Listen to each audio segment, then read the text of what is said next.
So we know Jason McEwen for the last Flash talker today, I guess. So Jason, the floor is yours. Hi everyone, can you... You're still mute. Is that better? No. This way?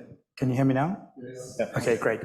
Hi everyone, my name is Jason McEwen. I'm based at UCL. I'm going to talk about what I like to call physical machine learning for astrophysics. So we all know machine learning is a very powerful tool, but with any very powerful tool, much like a hammer, everything can look like a nail, including this screw here. So we can pick up our machine learning hammer and apply it to whack problems, but it's not really the most effective approach. And I think as a community, we're now starting to move beyond this a little more naive approach into a much more nuanced and sophisticated approach, which I like to think of as a machine learning cog.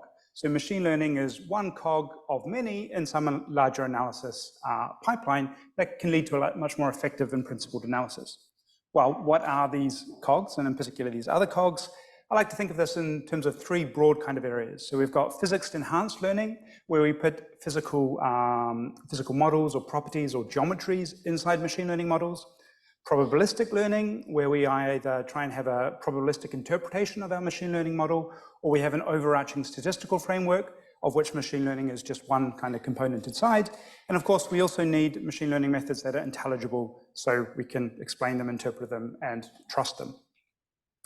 So I'm going to talk about, well, very briefly, I'm just going to highlight three pieces of work we've been doing across each of these three areas. So in the area of kind of physics-enhanced learning, in cosmology, we look out over the celestial sky, so we often have spherical geometry. We often want to encode this in machine learning models or just in differentiable physics itself. So we've recently been developing accelerated and differentiable spherical harmonic transforms, basically presenting a kind of underlying recursion that's very highly parallelizable and means we can really exploit running this on GPU accelerators. We get basically linear scaling with number of GPUs and very efficient ways to compute gradients. And we support a number of different sampling theorems there, like Hilbert's and others. There's well-documented and tested code that's available there. And in fact, the paper on this, the code's been around for a while, but the paper just came out today on the archive. In the area of probabilistic learning, we've been developing recently something called the learned harmonic mean estimator, where we solve the exploding gradient problem of the original harmonic mean estimator, essentially by using machine learning as an internal component. And so here, with this approach, we only require posterior samples. It's agnostic to the sampling technique, so it's very easy to integrate this, either pick up other very efficient samplers that maybe exploit gradients or an SBI or variational inference setting. We've integrated normalizing flows into this framework recently as well. And just as a kind of showcase, on some preliminary work, we've applied this to cosmic share analysis.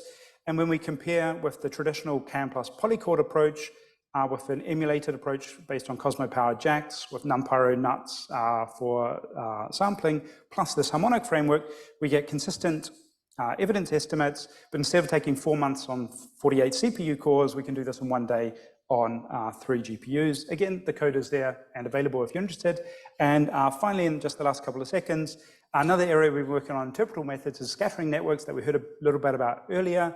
And here extending scattering networks to the sphere, which we can use not only for compression, but also emulation. And this spherical map here, half of this is a simulation and half an emulation. And I'll leave you to guess which you think is the simulation and which is the emulation. But we're getting very good performance there. And code and paper will come out very soon. Thanks. Thanks a lot, Jason. And thanks for all of the Flash speakers to be so sharp and on time.